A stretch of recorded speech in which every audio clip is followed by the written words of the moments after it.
नमस्कार मित्रांनो, सुस्वागतम. मन धागा धागा जोडते नवा या मालिकेच्या आजच्या भागामध्ये सार्थक आणि सुखदा हे एकमेकांना आपल्या घरामध्येच सारखे भेटतात. तेव्हा सुखदा त्याला कॉफी पीत विचारते की अरे खडूस, मी तुला एक विचारू का की मी खरंच तुला आवडते का. सार्थक तिच्याकडे बघत म्हणतो की खरं सांगू का. आणि परत सुखी म्हणते की हे बघ, खरंच थांब, आणि जर तुझे उत्तर नाही असेल तर खरंच तू मला नको सांगू, आणि मग तू खोटं खोटंच बोल की आवडते मी तुला. तेव्हा सार्थक म्हणतो की पण अगं, जे खरं आहे तेच सांगायला हवं. तुला वाईट वाटू नये आणि माझ्या घरच्यांना वाईट वाटू नये म्हणून मी हो म्हटलो. मी अजून सुद्धा खऱ्या अर्थाने तुला स्वीकारलेले नाही. ते ऐकून तर सुखदाला खूप मोठा असा धक्का बसतो आणि ती नाराज होऊन सार्थकला म्हणते की अरे यार सार्थक, का असे बोललात तू, आणि जर असे काही असेल तर मी तुला सांगितले होते की बोलू नको म्हणून. मला असे काही निगेटिव्ह नाही ऐकायचे. म्हणून सुखदाच्या डोळ्यात पाणी येते. सार्थक म्हणतो की जे खरे आहे ते खरं आहे, जाऊन दे, पण काय फरक पडतो, लग्न तर होते ना आपले. सुखदा म्हणते की सार्थक, याला काय अर्थ आहे. तर सार्थक म्हणतो की का अर्थ का बरं नाही. सुखदा म्हणते की सार्थक, हे पर फक्त तू माझ्या आनंदासाठी माझ्याशी लग्न करणार जर असशील तर मग तुझा आनंद कुठे आहे. माझ्याशी लग्न करून सुद्धा तू सुखी नाही राहणार, याला काहीच अर्थ नाही. अरे प्रेम हे दोन्ही बाजूने असावे, आणि भलेही ते दोघांच्या बाजूने कमी जास्त असेल, आणि आपल्यामध्ये माझ्या बाजूने तुझ्यावर जास्त प्रेम आहे आणि नेहमी ते आयुष्यभर तसेच राहील, पण इट्स ओके, मला त्यात सुद्धा काही प्रॉब्लेम नाही. पण तुझ्याकडून माझ्यावर प्रेम असावे आणि कुणाच्या आनंदासाठी तू मला होकार द्यावा, आणि देणार असशील तर त्याला काही अर्थ नाही. तर सार्थक म्हणतो, सुखदा अगं, खरंच मला तू आवडायला लागली. सुखदा तिच्या बडबडीच्या नादात काही ऐकत नाही आणि परत म्हणते की काय बोललास तू आता. I do have feelings to you. तेव्हा सुखदा विचारते की हॅव फिलिंग्स म्हणजे एक्झॅक्टली काय. तेव्हा सार्थक म्हणतो की म्हणजे सुखदा, तू खरंच मला आवडायला लागली. सुखदाला ते ऐकून तर आनंद होतोच, आणि ती विचारते की अरे पण फक्त मैत्रिणी सारखी तर नाही ना. सार्थक नाही म्हणतो. तर सुखदा म्हणते की तू घरच्यांना खुश ठेवण्यासाठी तर मुद्दाम हे सर्व नाही बोलत ना. सार्थक हसून हो म्हणतो. तर सुखदा म्हणजे मी फ्रेंड पेक्षा जास्त आहे ना, आणि तू हे सर्व मनापासून बोलतो ना. तर सार्थक म्हणतो की हो. सुखी म्हणते की खरंच मी तुला आवडते. तर सुखी हसता हसता रडायला लागते. तर सार्थक म्हणतो की अगं काय झाले, का रडतेस. तर सुखी म्हणते की अरे मग अगोदर तू हे का बोललास नाही. सार्थक म्हणतो की मी पण तुझी थोडी चेष्टा केली. तर सुखी म्हणते की ही चेष्टा तुझी, आल्या आल्या तू मला तुझ्या फिलिंग्स बद्दल बोलायचे ना. सार्थक सॉरी बोलतो आणि हे सर्व तू छान केले असे म्हणतो. You for use beautiful date आणि धिस कॉफी, आणि तू सुद्धा घे ना कॉफी. तर सुखदा खुशून म्हणते की सार्थक, आय रिअली लव्ह यू. तेव्हा सुखी आणि सार्थक दोघे खुशून कॉफी पितात. त्यानंतर इकडे अण्णा तर विचारतच असतात. तर मालती तेथे येते. मालती म्हणते की अहो ऐका, आपण आनंदीबद्दल सार्थक रावांना सांगू ना. तेव्हा अण्णा म्हणतात की नाही मालती, आता नाही सांगता येणार. तर मालती म्हणते की का सांगता येणार नाही. आनंदी त्यांची बायको आहे आणि अजून सुद्धा सार्थकराव तिच्यावर प्रेम करतात. मग आपण त्यांना जर एकदा सांगितले तर ते आनंदीला परत काही करून परत घेऊन येते. तेव्हा अण्णा म्हणतात की हो मालती, जर मला सुद्धा तसेच वाटते, परंतु आता तर परिस्थिती हाताबाहेर गेले आणि सुखदा जर त्यांच्या आयुष्यात नसती तर मी सुद्धा तेच केले असते. आता त्यांनी नवीन मार्ग निवडला आणि तो निवडण्याचा सल्ला आपणच त्यांना दिला. मग त्यामुळे आता आनंदीबद्दल सांगून त्यांच्या आयुष्यात दुसरे नवीन संकट नको. आता मालती विचारते की संकट. तर अण्णा म्हणतात की अगं मालती, ते लग्न करतात, त्यांनी सुखदाचा स्वीकार केला, त्यामुळे आता प्लीज नको. मालती म्हणते की मग फक्त आपण बघतच राहायचे का. तर अण्णा म्हणतात की मग आपण फक्त तेवढेच करू शकतो. आपल्या हातात दुसरे काही नाही. एक परिवार म्हणून आणि एक बाप म्हणून अपयशाच्या पायऱ्या चढून खरंच आता मी थकलो. आपल्या लेकीमुळे दुसऱ्याच्या घराचे नुकसान नको असे वाटते आता. त्यामुळेच आपण सार्थक सरांना दुसरे पाऊल टाकण्याचा सल्ला दिला, पण यातूनच आपण आपल्या लेकीच्या वैवाहिक जीवनाला तिरांजली दिली. हेच दुःख मला खूप डागण्यात येतात. म्हणून अण्णांचे डोळे भरून येतात. डोळ्यातील पाणी पुसून अण्णा म्हणतात की आता आपण फक्त सहन करू शकतो, दुसरे आपल्या हातात काही नाही. त्यानंतर इकडे सर्वजण जेवत असतात. सुखदा त्यांना मस्त जेवणाचा म्हणजे वाढत असते, आणि तेवढ्यात ती मस्त असे स्वीट गुलाबजाम घेऊन येते. आणि आदर्श म्हणतो की नको, एकतर मी खूप पोटभर जेवलेलो आहे. सुखदा ऐकायला तयार नसते आणि आता घ्यावीच लागेल. तर सुखदाचे हातचे ते स्वीट खाऊन सर्वजण खुश होतात आणि सर्वजण आनंदित होतात. तर सुधा म्हणते की मग आता इतके छान वातावरण आहे, मग इतके छान स्वीट सुद्धा बनले, मग आपण सुद्धा एक मस्त असा निर्णय घेऊया. तर आदर्श विचारतो की काय. तर सुद्धा ही सुखदाला म्हणते की तू तुझ्या आईबाबांना बोलावून घे आणि आपण लगेच त्यांच्याशी बोलणी करून सर्व काही पुढचे ठरवूयात. तेव्हा सार्थक म्हणतो की अगं आई इतकी घाई करण्याची काय गरज आहे, तर सुधा म्हणते की काय तुला घाई नाही का, तर आदर्श त्याला चिडवतो. सुधा म्हणते की अरे सार्थक, मला तर असे वाटले की तुलाच घाई असेल. आता एक तर सर्व ठरलेले आहे, मग कशाला इतका उशीर करायचा. सुखदा लाजून म्हणते की माझी काही हरकत नाही. सुखदाला लगेच सुधा म्हणते की हो ना, मग चल आता लगेच आई बाबांना बोलावून घे. सुखदा म्हणते की हो बोलवते, पण मला नाही वाटत की त्यांना काही प्रॉब्लेम असेल म्हणून. सुधा म्हणते की अगं प्रॉब्लेम नसेल पण सांगायला तर हवे ना. सुकी म्हणते की हो बोलवते. तर अक्कू म्हणते की अगं सुकी, अगं तू ऑफिशियली माझी वहिनी होणार. तेव्हा आदर्श म्हणतो की हो, फक्त आता प्रोजेक्ट हा अप्रूव्ह तर झाला, परंतु शिक्का मुहूर्त होण्यासाठी बाकी आहे. सर्वजण खूप गोड हसतात. तर सार्थक लाजतो. अक्कू म्हणते की दादा लाजलाच की काय.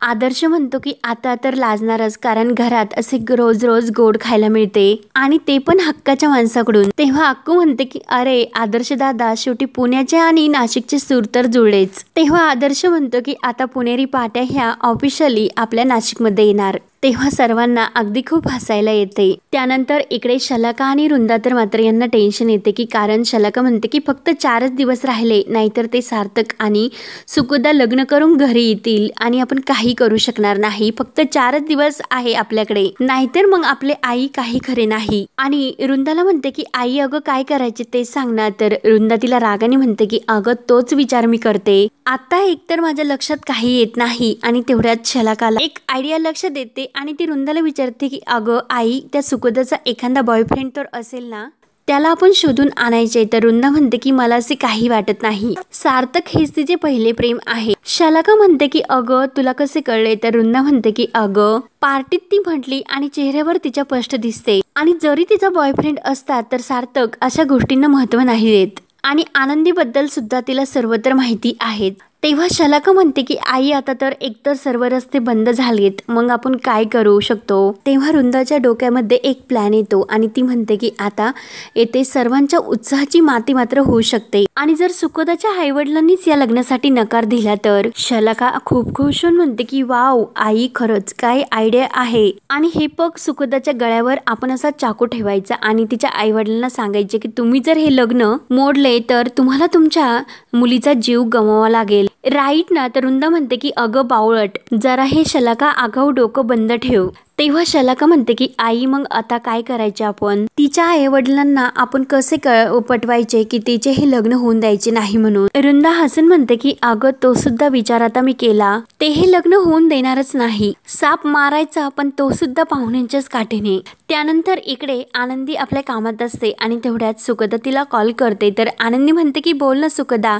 तर सुखी विचारते की काय ग कल्याणी ताई, कुठे आहे तू इतकी बिजी. आनंदी म्हणते की अगं जरा आश्रमाच्या कामामध्ये बिजी होते आणि नुकताच सर्व काही आटोपले. बोल ना तू काय म्हणतेस. तर सुखी म्हणते की अगं ताई, मी तुला फोटो पाठवला होता माझ्या खडूचा आणि तू तर काहीच रिएक्ट केली नाही. तू बघितला असेल तरी रिप्लाय केला नाही, काय झाले. तुला मुलगा नाही आवडला का. तेव्हा आनंदी मुद्दाम म्हणते की अगं नाही, छान दिसते तुमची जोडी.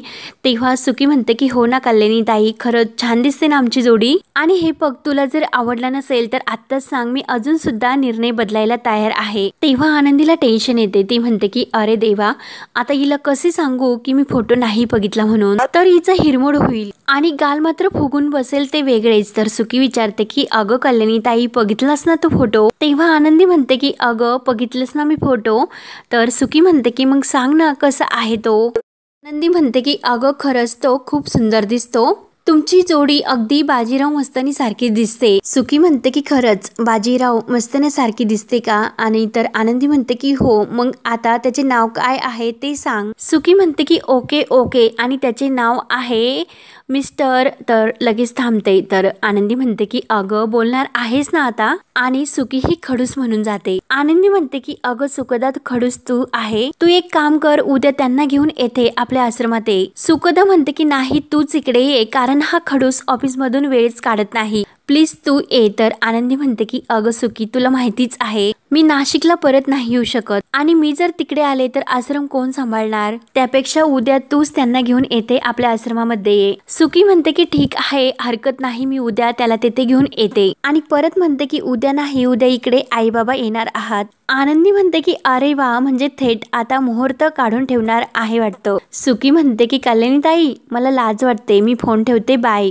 लव यू आणि सुकी फोन ठेवते तर आनंदी सुद्धा खूप खुश होते। त्यानंतर आज सुकीचे आई वडील हे सार्थकला बघण्यासाठी येणार असतात, म्हणून सार्थकची सर्वजण खूप छान प्रकारे कपडे कोणते सूट होतात म्हणून तयारी सुरू असते। तर अक्कू म्हणते आज सार्थक दादा आणि सुकीच्या लव्ह स्टोरी मध्ये एक महत्त्वाचे वळण येणार आहे। दोघे जण लग्न बंधनात बांधले जाणार आहेत। माझी बेस्ट फ्रेंड सुकी लवकरच माझी वहिनी होणार आहे आणि त्यासाठी आज आपल्या राजाध्यक्ष फॅमिली मध्ये एक महत्त्वाची कार्यक्रम होणार आहे। जनरली मुलीला बघण्याचा कार्यक्रम असतो, पण आज परंपरा मोडीत काढून मुलाला बघण्याचा कार्यक्रम आहे। आदर्श म्हणतो की पण यासाठी कार्यक्रमाला तयार होण्यासाठी जी कवायत आहे ती बराच वेळची सुरू आहे, कारण सुकी ही सार्थकला कोणता ड्रेस सूट होतो तेच बघत असते। आदर्श पुढे म्हणतो की आमच्या सुकदा मॅडमला हे ठरवता येत नाही सार्थकने कुठला ड्रेस घालावा म्हणून। सुकदा म्हणते की ए ब्रो डिस्ट्रॅक्ट करू नको, मी कन्फ्यूज होते, थांब। तेव्हा अक्कू आणि आदर्श हसून तोंडावर बोट ठेवतात। तर सुकी एक ड्रेस घेते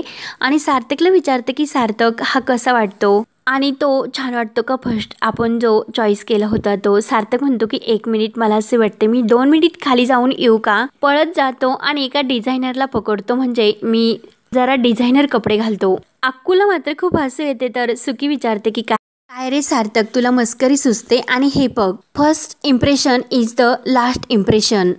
मॉम डॅड समोर तर चांगलेच इम्प्रेशन व्हायला पाहिजे। आणि परत एक शर्ट घेऊन ती अक्कूला विचारायला सांगते, परंतु अक्कू म्हणते की मला विचारू नको। सुकी म्हणते की अरे यार कोणी हेल्प सुद्धा करत नाही, आणि परत एक शर्ट घेते की हा मला परफेक्ट वाटतो, हा रंग सुद्धा तुझ्यावर खूप छान दिसेल। सार्थक म्हणतो की नक्की फायनल, तर सुकी म्हणते की फायनल। सार्थक तो शर्ट घेऊन आतमध्ये चेंज करण्यासाठी जातो।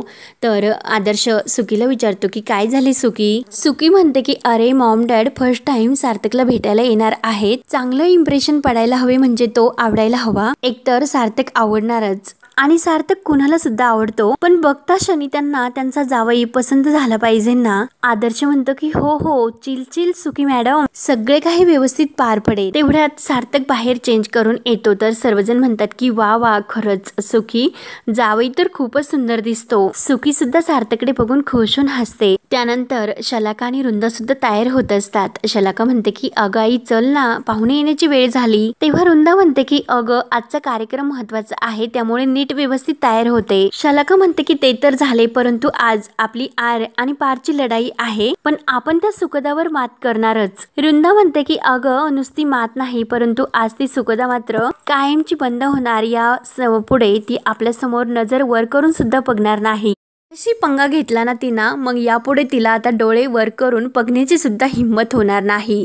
तिच्या नशिबात फक्त रडणेच राहील। शलाका म्हणते की हो ना आई, मला तिला रडताना बघायची खूप इच्छा आहे। वृंदा म्हणते की त्या दिवशी तुझ्या कानामागे मारलेली मला अजून सुद्धा आठवते। शलाका म्हणते की अगं आई मला तुला फक्त आठवते, परंतु मला अजून सुद्धा जाणवते, अजून सुद्धा माझा कान सुन्न पडतो, परंतु एक नाही तर 2 तिने माझ्या कानामागे मारल्या होत्या। वृंदा म्हणते की सर्व हिशोब चुकता होईल, आज मी तिच्या कानामागे न मारता तिच्या कानठळ्या अशा बसतील की ती आयुष्यभर ती लक्षात ठेवी आणि ती रडणार नक्की तिच्या आनंदी सारखी। तर शलाका विचारते की कशी। तेव्हा वृंदा म्हणते की मम्मा मी सार्थक शिवाय नाही जगू शकत, माझे खूप प्रेम आहे त्याच्यावर, अशी ऍक्टिंग ती करू लागते आणि दोघी अगदी खदखदून हसतात। त्यानंतर इकडे सुकदाचे आई वडील हे शेवटी राज्याध्यक्षाच्या घरी येऊन पोहोचतात।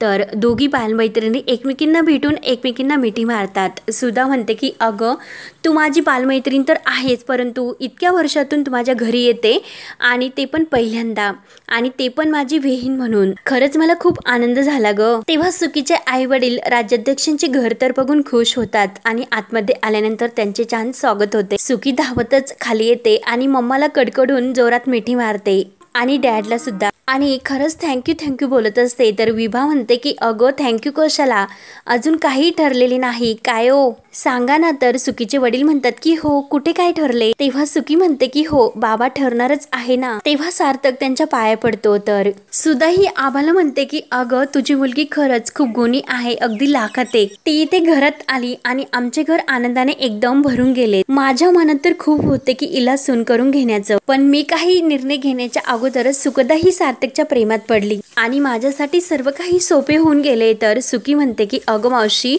तुझा मार्ग सोपा होता, परंतु माझा मार्ग सोपा नव्हता, कारण तुझ्या त्या खडूसला पटवणं इतकं सोपं नव्हतं. आदर्श म्हणतो की अगं सुकदा, पण त्या परीक्षेत तू तर पास झालीस. तेव्हा सुकी खोशून म्हणते की फायनली आमचे लग्न होते. तर आबा म्हणते की काय, तू सर्व काही ठरून सुद्धा ठेवले, मग आम्हाला कशाला तू इकडे बोलवायचे. तर सुकी म्हणते की अगं मॉम, तू असे काय म्हणतेस, आपल्या घरात तू काही फायनल केल्याशिवाय ठरते का. तर सुकीचे डॅड म्हणतात की हो, हे तर बरोबर आहे. तर आबा म्हणते की काय बरोबर. तेव्हा सुद्धा म्हणते की आबा, मला माहिती आहे की तू सुद्धा नाही म्हणणार नाहीस, पण तरी सुद्धा तुला सार्थकला जर काही प्रश्न विचारायचा असेल तर विचार. आबा म्हणते की तसे काही नाही. तर लगेच म्हणते की हो, आमचा सार्थक सुद्धा अगदी गुणी मुलगा आहे, अगदी पैशा पाण्याने नाही तर मनाने सुद्धा तो खूप श्रीमंत आहे. आमचा सर्व व्यवसाय त्यानेच उभा केला आणि तुम्हाला सांगते की असा मुलगा तुम्हाला शोधून सुद्धा नाही सापडणार. तेव्हा सुकी आणि सार्थक एकमेकांकडे बघत असतात. तर शलाका लगेच ऐन वेळेस मध्ये बोलते की इतके सर्व वैभव असून सुद्धा काय फायदा, ती आनंदी तर सोडून गेलीच ना. तेव्हा सर्वजण रागाने शलाकाकडे बघत असतात आणि आभा आणि सुकदाचे वडील मात्र सुकदाकडे बघत असतात. तर नेमकं आता कुणाला काय उत्तर द्यावे ते समजत नाही. तेव्हा हा भाग येथे संपतो. पुढील भागामध्ये हे सर्व ऐकल्यानंतर आबा हे लग्न मोडते. तर सुद्धा डोळ्यामध्ये पाणी आणून म्हणते की आबा प्लीज समजून घे. तर आबा म्हणते की आम्हाला हे लग्न मान्य नाही, आणि सुकीला म्हणते की सार्थकशी तुझं लग्न लावून देण्याची आमची तयारी नाही, आणि एका विवाहित पुरुषाशी लग्न करण्याचा विचार तुझ्या मनात येतो तरी कसा. आणि सुकीचे आई वडील तेथून रागवून निघून जातात. तर सुकीला सुद्धा खूप वाईट वाटते आणि ती सुद्धा खूप रडत असते. तेव्हा सार्थक आणि सुद्धा रडत असतात. तर सुद्धा म्हणते की सार्थक आपल्या सोबतच असे का होवे. तर सार्थक सुद्धा डोळ्यामध्ये पाणी आणून हसून म्हणतो, तू सुद्धा आनंदी हा विवाहित आहे म्हणून त्यांना नाकारले होते, मग आपले कर्म फिरून आपल्या जवळ येते. तेव्हा आता पुढे काय काय होत राहणार हे पाहण्यासाठी आपल्या चॅनलला नक्की सबस्क्राईब करत राहा. धन्यवाद.